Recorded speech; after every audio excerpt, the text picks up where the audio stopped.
Idol. Actor Kate Walsh. And from the new Twilight film, Maggie Grace. And now, from Warner Brothers Studios, here's Rove McManus.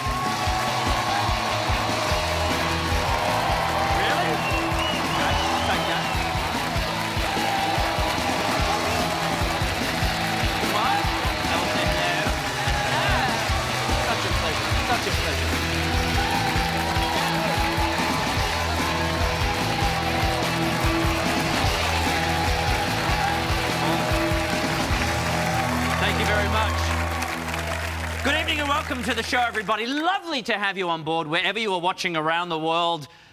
Just before we started the show, we were all ready to go. We're counting down 3, 2, 1, and a man was moved because he is so tall, he will probably block the world from seeing me host this show. Are you really that tall? No. Stand up, stand up. Look at that. Oh, look, and I'm standing on this thing. How embarrassing is that? Sit down, you freak. Crazy. It's because he spikes his hair up. Wow, I just spat a lot. Glad they moved you now, aren't you? Well, now, we predicted it here last week on the show, and wherever you were watching, just a bit of an update. The Melbourne Cup has been run and won, and as predicted, people were under tables, dresses were overheads, and brightly coloured dwarves rode giant pigs to glory or obscurity. I mentioned this, of course, because last week on the show we tried to predict who the winner of Australia's most famous horse race would be. So we had our guest James Van Der Beek, Jeff Probst, the bromance Jeff Probst, and Ben Folds, and myself. We all raced little pigs to predict this year's winner. Van Der Beek's pig Dare to Dream won by a snout. It was very close. Have a look at the instant replay here right at the end. Oh, isn't that like Van Der Beek? Just sneaks right in at the very end. But that was our prediction. So the big question is, how did Dare to Dream go in the actual cup? It didn't win because, ready for this, it didn't even qualify. Seriously, did not even make it to the track. That's right, this little piggy stayed at home. But I was watching some of the footage that was coming in from the Cup, and someone else who may have been better off staying at home on the day is this woman. She is dressed to the nines but appears to have drunk to the tens. It's all right, take that, Flowers. I'm sure she's going to apologise for swinging a punch to that woman by swinging a punch to another woman. And a little kick for good measure. Good thing she didn't hurt her leg on the way down. They'd have to shoot her. Yes, her cup certainly runneth over. And I'm going to runneth over here. Don't go to our race. From the new film, The Perks of Being a Wallflower in Private Practice, it's Kate Walsh. From the Twilight Saga, Breaking Dawn, Part 2, it's Maggie Grace. That is one title. That is one whole title. And from Monty Python, Spam-A-Lot, and What About Dick? I will explain that later. Say hello to Eric Idle. Wonderful to have you all here. Now, Kate, I was very excited doing my research about all of you guys because I found out that your parents are avid bird watchers. That's right. And you have a bit of an affinity for our feathered friends as well, correct? I do. Well, I think it started when I was in 4th grade. I did a report on the golden finch. That's right. A fantastic bird. Yes, it's like, oh. Again, and koalas actually the same year. Whatever. All right. It happened. But yeah, I don't know how to identify a lot of birds. I know the basics. I know dove. I know red-breasted robin. I know the hummingbird. I know a couple of I was going to ask parakeets and whatnot. There's been this bird that's constantly outside my office window, sitting in a tree, as birds often do, and I don't know what it is. I am a bit of a bird nerd myself.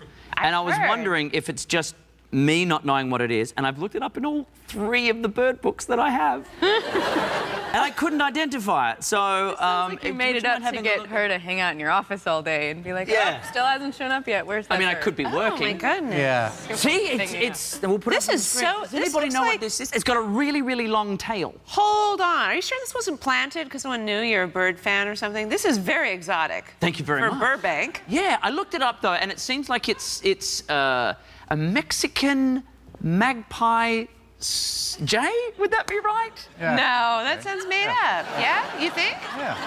That's right. I had a bird in my office once. Oh, it's gorgeous. Eric Idle, ladies and gentlemen. It's beautiful. It's got quite a headdress. Yeah, I know. Yeah. I feel bad that I shot it and It's stuffed like it. Carmen Miranda. Awkward. Ladies and gentlemen, let us get into tonight's icebreakers. Mr. Eric Idle. Okay, now here on Earth... All I have to say. Here on Earth, of course, you are the co-founder of the legendary Monty Python comedy troupe. But in space, you are a hurtling chunk of rock. This is quite incredible. Yes. Are you going to explain? Am I No, supposed to you. It's explain? up to you. Well, Break the ice. I have an asteroid named after me. How? Yes. Wow. I actually asked for a hemorrhoid, but they... no, they in 1993, they discovered a whole slew of asteroids, and each python got one named after them. Now, were you part of this conversation? Did they call you No. to say, would you mind? No. But, you know, it's only a chunk of rock. It's in the asteroid belt, you know, which is near the suspender belt, actually. Where is it in space, It's though? between Mars and Jupiter. Oh, And there's all this debris, it's like rubble in space. And it's like, I think it's the remains of some planet, seriously, that got smashed up. And so all these things orbit in the space where a planet would be between Mars and Jupiter. I would think that's a very cool thing to have an asteroid named after But you. there's about 1 billion of them. Doesn't matter. You know, there's What more if your asteroids than people. What if... Is there really? Yes. What if your asteroid came tumbling to Earth, Yes. a la Armageddon, Yes. the movie Armageddon? Yes. What would you think of that situation? I'd be very happy. I'd have the merch rights entirely to myself, wouldn't I? All right. Well, Kate, we know you as the respected star of Private Practice and from your new movie, The Perks of Being a Wallflower, a fantastic movie, but you've also actually done some time in the big house. That's right. What did you do? I threw a cue ball through a mirror in a bar. Okay, right. Just because? Well, you know, I'm Irish-Italian. Some things happen. No, this was years ago in Chicago. It was right before I moved to New York, and I was having a conversation with my friend. Some drinking may have been involved. I was shooting pool, and he was playing a little piano, and the bartender was like, "You can't play the piano unless you're in a band." He made a big deal of it. Anyway, things escalated, words were said, and I thought, I don't know how to... It all sort of happened in slow motion. I just took the cue ball, and there was this big, massive mirror behind the bar, and I just threw it. It wasn't like a Courtney Love moment. So This was what just does that very get you put in- calculated. What does that get you put in jail? Because they claimed that I had damaged the karma of the bar. I was like, you should be thanking me. This is your Sounds first like a bar very fight? Hollywood, Like, LA I just, thing to say. I'm like, I'll pay for it. I'm sorry, you know. And, but I did spend the night in jail. Did you shank someone while you were in there? No, but I was a little bit bullied. I had to ride in the back of a cop car with a repeated offender, a lady who was like the first time I saw her, she was on a bench in the small prison, like the little holding area, and she was like this, and then she got up, she's like, "Yo, you got a square one?" Because I was smoking at the time, and I was like, "Square one? What does that mean?" And she's like, a cigarette. And then she asked me if I had any warm clothes because she told me it was going to be very cold in prison. And I was like, I just gave her all of my warm clothes, and I was like, just give it to her because she's probably going to make me her bitch anyway. So she might as well have a cute sweater on. Well, she is having her all the way more with comfortable me. when she spoons you late at night. They were spooning. It was cold. I know I'm gonna have to give you my clothes at one point or another. Let's just get it over. Just get it over with. Give me that jacket. Now, Maggie, of course, you've been seen in the Taken movies with Liam Neeson and supernatural projects like Lost and the Twilight series, which is fitting because you grew up in a haunted house. A haunted house. Yeah, no, it was cool. Did you see ghosts? I never saw any apparitions, no. Was there stuff moving around? Was it actually haunted? Do Did you have a house? Pretty sure it's all a little blurry.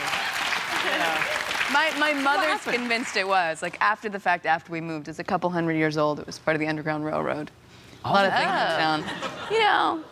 But did anyone have any ghostly experiences while they were in? A few people did. They bricked off this tunnel out of the cellar because someone had gotten hurt down there. You know, it sounds like the setup for a really bad horror movie where it's like, you know, 6 kids. Let's split up. You go in the tunnel. We'll go over here. I have a cartoon dog. Let's solve a mystery. Let's solve it, you know? Has any of you had any experiences with ghosts or anything like that? My house here in LA, actually, that I live in now, I've staged it a couple of times, and there, like, things would just fall off, like a mirror that was hung over the fireplace just one day just came smashing down, and literally it was professionally hung. The same things would just come crashing down, and so I was, you know, directed to sage it. You get a little smudge stick. Feel a little bit ridiculous, you know, and then I was yelling at the house. I found myself like, all right, you know, whatever. I have worked really hard, and I didn't, you know, I bought it at the top of the market, and it's crashed, and I'm stuck with you, and you're stuck with me. Like, let's just be done with it. I'm here, all right? Dig it. Like, I was like, yeah, getting in an argument with my house. I'm like, and did that work? I'm like, yeah. Suck it. Well, when we come back, I will ask Eric Idle about his dick.